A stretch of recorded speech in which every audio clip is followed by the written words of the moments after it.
তার মাথায় চুল নেই, স্বাস্থ্যমন্ত্রী তাকে ট্রিটমেন্ট করেছে, 1 মাস পর তার চুল গজিয়ে গেছে। বা তার চেহারা ছিল কালো মেস্তাব, 1 মাস পর তার চেহারা ভালো হয়ে গেছে। এইরকমভাবে একটা চটকদার বিজ্ঞাপন দিয়ে মাননীয় স্বাস্থ্যমন্ত্রীর নাম ব্যবহার করতে। মাননীয় স্বাস্থ্যমন্ত্রী তখন লন্ডন ছিলেন। উনি লন্ডন থেকে আমাকে রিং দিলেন যে আমার তো এইভাবে একটা সর্বনাশ করে ফেলছে, বিভিন্ন আমার ফেসবুক আইডিটা তারা ফেক করে এগুলি করতেছে, এটা দেখেন। তখন তার পিউ এবং এপিএস একটি মামলা রুজু করেন। মামলার প্রেক্ষিতে আমরা যেটা দেখলাম যে সেখানে মানে মাননীয় স্বাস্থ্যমন্ত্রীর নাম, ছবি, ভুয়া আইডি, পেজ, গ্রুপ খুলে বিজ্ঞাপনটা আমরা পেলাম। তারপরে এইগুলিতে আমরা তদন্ত করতে দেখলাম এটার নেতৃত্ব দিচ্ছে হলো মিস্টার রং, সে হলো ভিয়েতনাম থাকে। আর আর আমাদের দেশের আর দুইজন হলো, একজন হলো ট্রান আনহাতু মিস্টার টনি, ভিয়েতনামি, সে বাংলাদেশে থাকে, এবং মিস্টার নুরুল আমিন ইয়ামিন, বাংলাদেশি, সেও বাংলাদেশে। তারা একটা ব্যবসা বাণিজ্য খুলে একটা তারা অফিস নিয়েছে, সেখানে 12-13 জন লোক রয়েছে। সেই লোকগুলি করে কি তারা বিভিন্ন জায়গাগুলিতে তারা টেলিফোন করে করে মানুষের কাছে অর্ডার নেয়। যখন দেখে স্বাস্থ্যমন্ত্রী উপকার পেয়েছে, অনেকেই উপকার পেয়েছে, তখন তারা এই কাজগুলি করে এবং তারা বিভিন্ন ওষুধ, কেউ যখন কোনো ওষুধের দরকার হয় তখন ওই অফিসে যোগাযোগ করার পরে তারা যে চুল পড়া কমানো, ট্রাক মাতানো, তোমার চুল গজাবে, এই জন্য সে 10,000 টাকা নেয়। তো এটার নাম হলো ওহু ন্যাচারাল হার্ব, এটা দিলে তারা এটা করে। আর মুখের ত্বকের উজ্জ্বলতা অধিক ফর্সা তৈলাক্তভাব দূর করে 7,500 টাকা।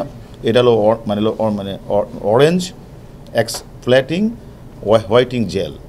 আর একটা হলো হুমাল, এটা মেস্তা কালো দাগ এবং পোড়া দাগ উঠবে, সে বলে সে 9,750 টাকা নেয়। এইভাবে বিভিন্ন, আসলে এইসব সমস্যা তো আমাদের বাংলাদেশের অনেক লোকেরই আছে, কারো মাথায় টাক, কারো চুল নাই, কারো মুখে মেস্তা, বা এই পুঁজিটাকে ধারণ করে, এবং সাথে স্বাস্থ্যমন্ত্রীর আবার অ্যাড, তার আবার ফেসবুক, এটা দিয়ে মানুষ মূলত একদম এমনভাবে অর্ডার দেওয়া শুরু করেছে, কোটি কোটি টাকা তারা কামাই করছে। তারা আবার এটা পাঠিয়ে দেয় ওই ভিয়েতনাম থেকে আবার ওষুধটা আসে, এটা আবার মানুষকে দিয়ে যাচ্ছে। কিন্তু এটা যে কোনো বৈধতাতে নেই, এটা যে কোনো বিজ্ঞানসম্মত বা ডাক্তারদের প্রেসক্রিপশন অনুযায়ী নয়, এটা কিন্তু কেউ বোঝার চেষ্টা করে। যখনই স্বাস্থ্যমন্ত্রী অভিযোগটা করলেন, তখনই মূলত আমরা এই বিষয়ে তদন্ত করতে গিয়ে আমাদের সাইবার সাউথ, তাদের দেশের নেতৃত্বে সাইবাররা সবাই মিলে এই চক্রের 2 জনকে ধরেছে। এর সাথে আরও মহিলাও আছে, আরও পুরুষও আছে, এবং ভিয়েতনামিও আছে। আমরা প্রত্যেকেরই নাম্বার পেয়েছি, আমরা সকলকে আইনের আওতায় নিয়ে আসবো। আমরা মনে করি তাদের কাছ থেকে আমরা 3টা মোবাইল, 4টা ল্যাপটপ এবং প্রতারণার উদ্দেশ্যে বিভিন্ন চাইনিজ ভিয়েতনামি পণ্য যেগুলি, এই যে এগুলি আমরা এনেছি, এগুলি অনেকেই মনে হয় ইউজ এখনও করছেন। তা আমরা বিনীত অনুরোধ করব, যারা এইভাবে ডাক্তারের প্রেসক্রিপশন ছাড়া আমরা এই ভিয়েতনামের কথা শুনে আর আমাদের মাননীয় স্বরাষ্ট্র ভুয়া পেজ দেখে এগুলি ব্যবহার না করার জন্য আমরা বিনীত অনুরোধ করছি।